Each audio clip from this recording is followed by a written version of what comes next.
ฮัลโหลทุกคนมื้อนี้แม่แพรลิสจะพาทุกคนไปเบิ่ง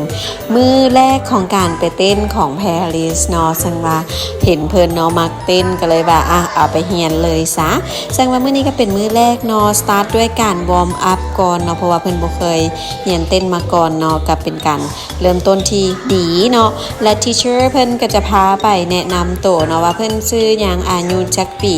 หลังจากนั้นเนาะก็มีการฝึกเนาะทุกคนแต่ละท่าว่าท่านี้ต้องให้จังใดแด้เนาะและเพลงที่เพิ่นให้เต้นมื้อนี้ก็จะเป็นเพลง Take Down เนาะทุกคนเนาะเป็นเพลงโซดาป๊อปอย่างนี้แหละของเด็กๆที่กำลังมักอยู่ก็ถือว่าโอ้ยทุกคนแม่ก็จอบเบิ่งเนาะก็เก็บเส้นน้ำน้อยนึงเพราะว่าเด็กๆเนาะคนอื่นเขาเจ้าแบบอยู่ดีๆแต่แพรลิสนี่ดิ้นป่านแมวเนาะดิ้นกาดองกาแดงเนาะบ่อยู่ซื่อด้วยความที่เพิ่นเป็นคนมาขี่เล่นแน่หั่นน่ะเนาะแต่ก็ผ่านไปด้วยดีจ้าทุกคนเบิ่งการเต้นก็ถือ